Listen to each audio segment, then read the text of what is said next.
Howdy folks, welcome back to the channel. We're working on the old $1,000 backhoe and we're going to bring you guys along. I did not bore you guys with changing yet another hydraulic line. This one right here is brand new. That is going to wrap up every exposed hydraulic line that has been out in the sunlight. These are original to the backhoe. I think they've been replaced sometime semi-recently, we'll say, because of them being routed improperly. They're supposed to be retained on this, I'm sure. Got this one made this morning, another $100 and some odd. Hate to keep having that kick in the pants, but what are you gonna do? We have a blown gland nut that is just steadily dripping. However, if you raise the stabilizer up, the problem kind of solves itself, and I'm not digging ponds with this thing. We're going to ignore that right now. We have a monster gouge in this. Don't know if you can hear that. So even if we rebuilt that, it's just going to be a matter of time before it happens again.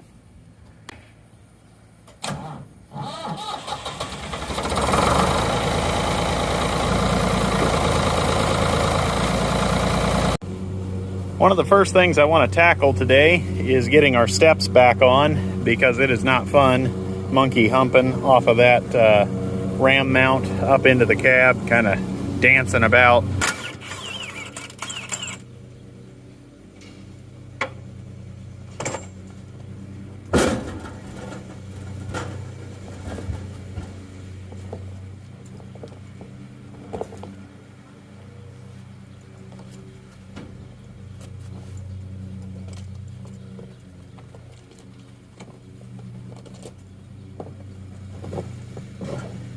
Oh, that's heavy.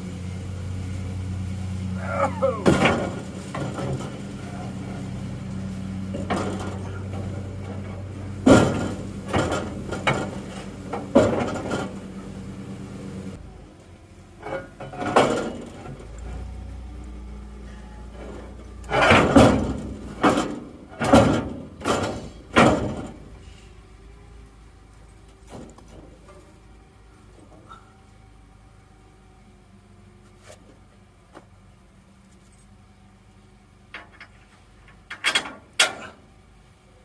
Holy smokes.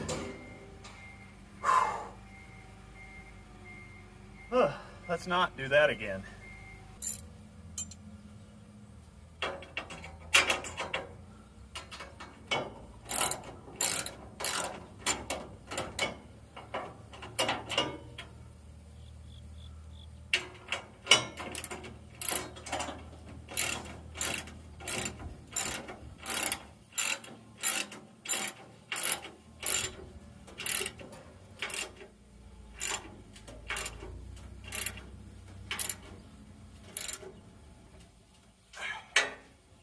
One done.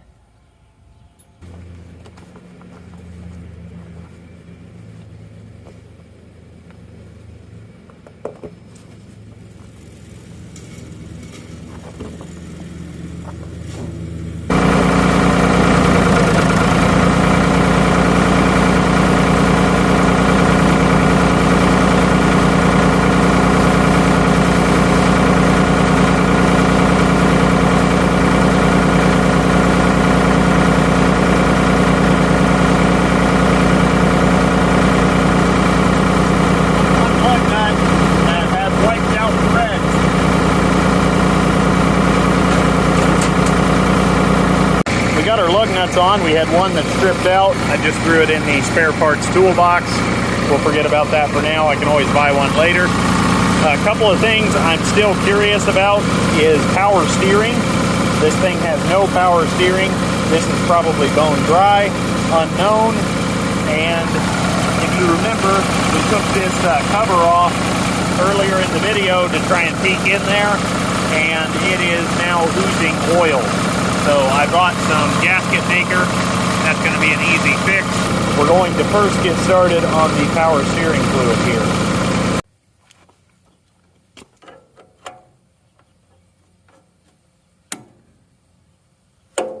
Hey, all right. did a quick Google on this and said this just takes universal hydraulic oil.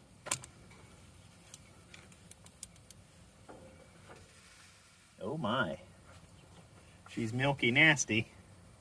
We may not have power steering. However, we are not on the little dipstick here, so we're going to use our little 12-volt pump to fill this baby up.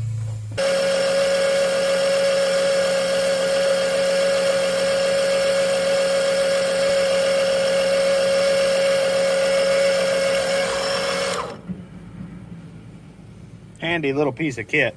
Didn't have to try to monkey around with a funnel. Nice and filled up. It's a little discolored because of the cavitation that the little oil pump put in it.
We're going to top that back off. It sucked down quite a bit because it was bone dry, but that's fixed. I'm not really too worried about this line right here. I'm imagining that the power washer took that off, but this is clearly a low pressure hydraulic system because we're just relying on hose clamps and not even barb fittings. They're just kind of like bell end fittings. So we're going to run that till she blows, and then we're going to replace it with some airline like everyone else in the world. So we'll just check back when that's all done and done. Ladies and gentlemen, the power steering was the last thing on this $1,000 backhoe that did not work. And to date, until our next hydraulic line blows, everything works. That is awesome. I would say we're getting close to about $2,500 invested, including the purchase of the machine. But talk about a good old girl. I'm glad I got her. Next thing I want to tackle is that right there. Got that plate off. We'll go clean that up on a wire wheel after we parts wash it.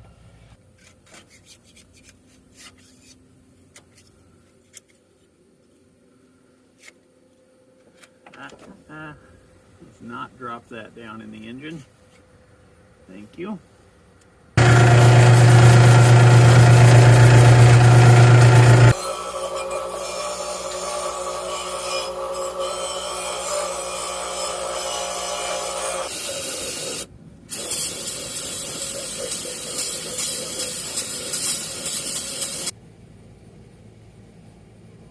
Okay. She ain't pretty, but she will work. We're going to tighten these up hand tight until it squishes out. And then I think it's an hour later, I'll read the box. You come back and tighten them all the way home, and then within 24 hours you're ready for operation. We're going to start servicing this animal. First thing we're going to change is the hydraulic. Let's not round that off. Hydraulic filter.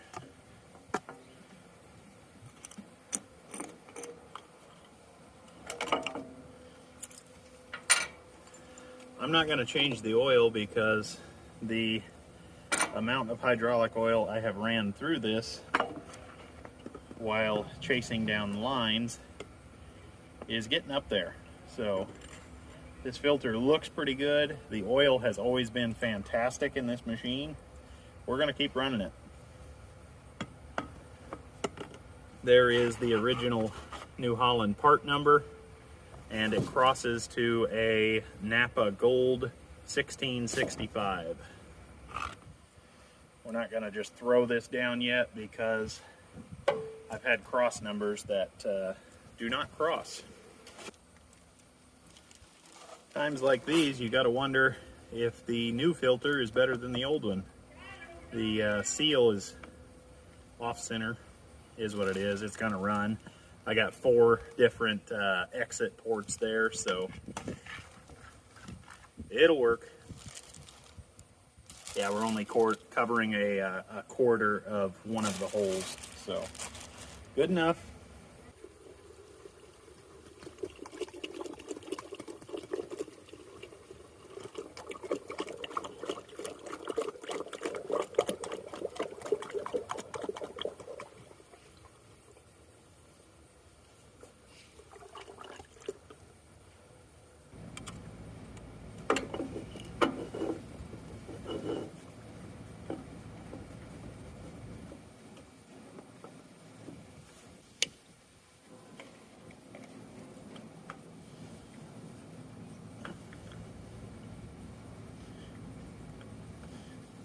We won't be able to tell if this is full until we get the machine running up, down, use the bucket a few times, yada yada, so we'll just come back to that.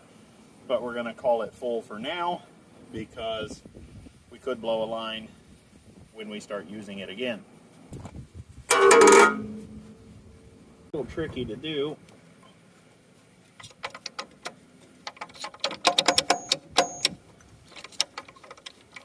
It's one of those slide out styles. There we go.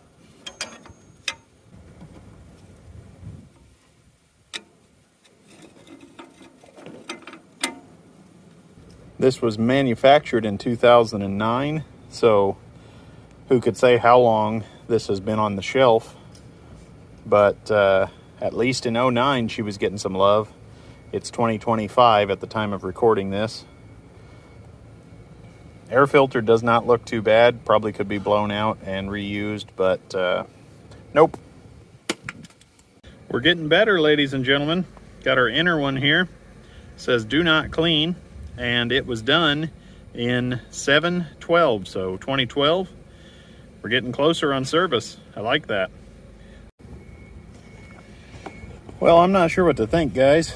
I have a 2539 air filter. Opened up this massive box, and this puppy came out. So I would say this is our new inner, but I'm not sure if this is a two-piece. You're supposed to have an inner and an outer, and I gave my local parts guy, who's really, really good, the number on the outer filter, and I don't know, somebody maybe just used the outer filter and then returned this on him. Super weird. That will remain to be seen. We're gonna have to do the walk of shame and pick up the thrown down filter and reuse that temporarily.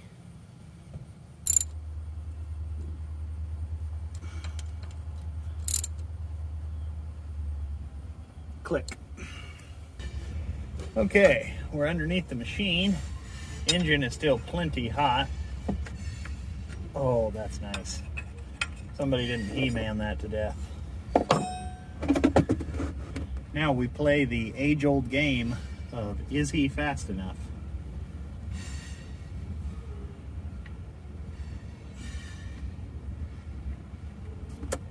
Hey, got one drip on the thumb. I cannot imagine this 3-cylinder diesel having a ton of oil in it. Oh, God bless the previous dude that serviced this. It was too tight to do by hand, but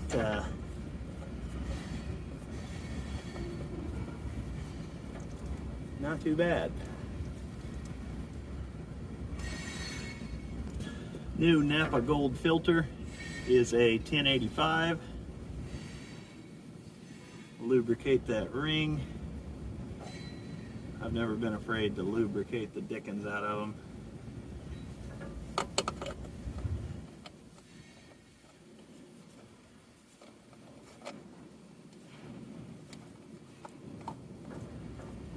There for a second I didn't think it was going to thread on. Good enough.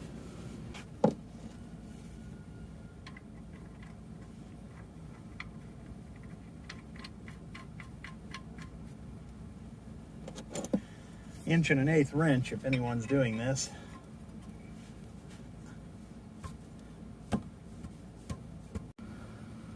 Looking here at the oil, I would bet there wasn't even a gallon in there. Maybe there was. It's dark, but would have ran a long time. I'm going with Napa's Finest. I'm an idiot. I knew I needed to put this bucket on a 6x6 so I could swing that battery out. I did not. Genius. And now she's got no motor oil in her. I'll get the funnel. The hood here, it said 7 quarts before I power washed it off. So we're gonna put in a gallon and see where we land. I know it'll hold a gallon. Steady, steady. Ah!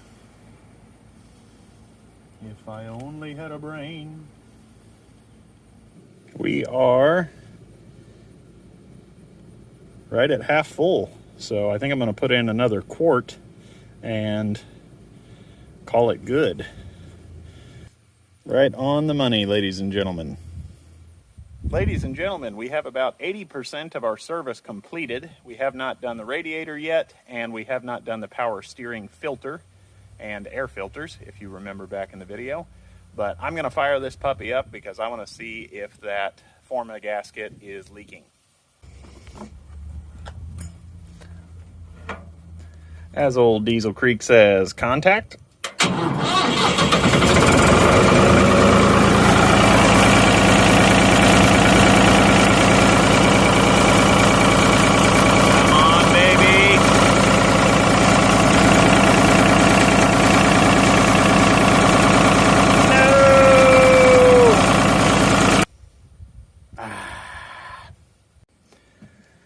The plate, I think, is a little bit larger than the mating surface, so I kind of need more gasket maker right along here. I'm not going to bore you guys with that. Worst case scenario, I'll just get some gasket paper and make it. We got our filters figured out. Here's the Napa Gold filter, and just below that you can barely make out the Donaldson Torret number. And here is the external. They kind of goofed and sent me this one only. Now we have both. We're going to go ahead and install them. You guys have done this 1,000 times. We have our internal and external air filters installed. That went in perfectly. We are doing round number 2 on trying to seal this timing cover with Permatex Ultra Black, so I cannot start on the fuel filter. We're going to go ahead and reinstall our protective shroud.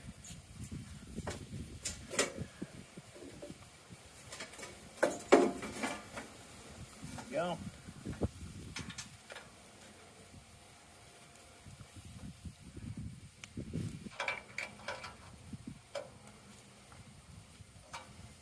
There we go.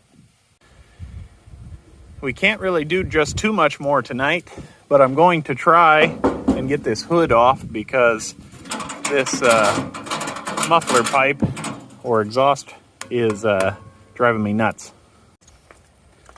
There appears to be 4 bolts holding this thing.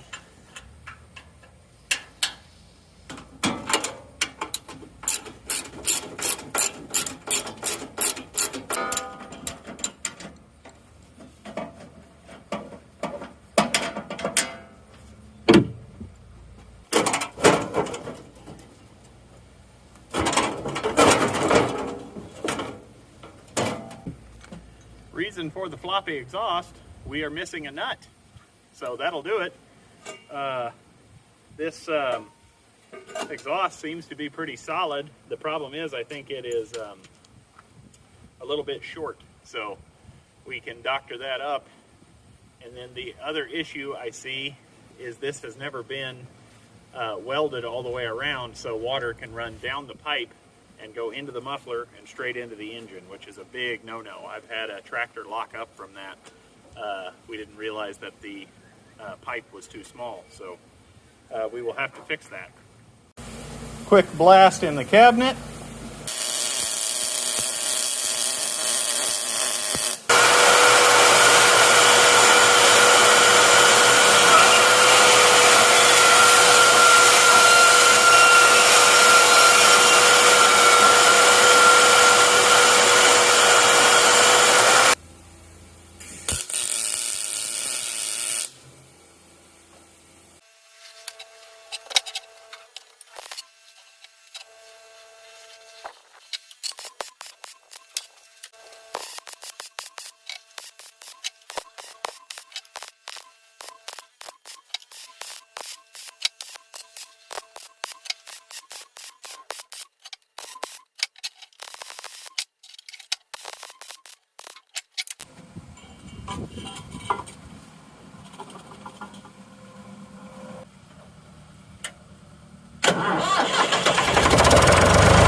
Over the top of the cab.